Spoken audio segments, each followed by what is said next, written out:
عليكم ورحمة الله وبركاته. kabajamtoota jaallatamtoota hordoftoota yuutuubaa kooti jira jirtu nageenya nabbi badhaadha. Baga jala bultii sooma qabaatee rabbi isin ga'e. Akkasuma warroonni chaanala kanatti kootiif haaraa taatan sabskiraayib gochuun jammaraa viidiyoo kanallee daawwadhaa.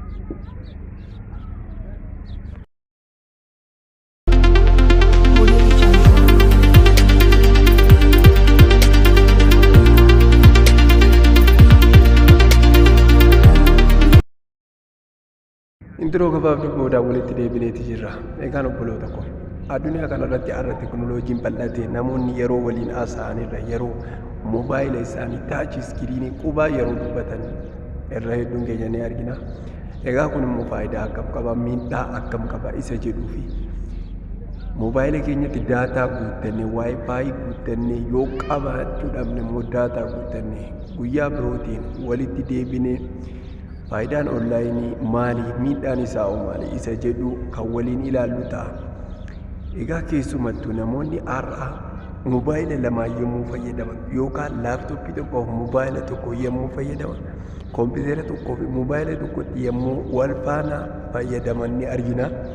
Kun ammoo dhiibbaa mataa keenya irratti qaba. Amantaa keenyaaf illee yookaan jireenyuma keenya guutuu keessattuu dhiibbaa qabaachuu danda'a. Har'a namoonni irra guddeessi isaaniidhaan hirriba dhiisanii sa'a dheeraadhaaf yommuu bilbila haasa'an ni argina. Kun immoo wantoota nuti arginee beeknu dhiibbaa inni namarraan ga'es kan inni namarraan ga'us wantoota beekamaadha.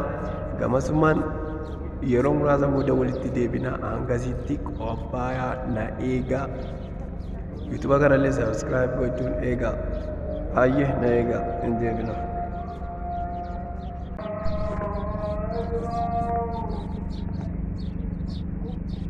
Thank you.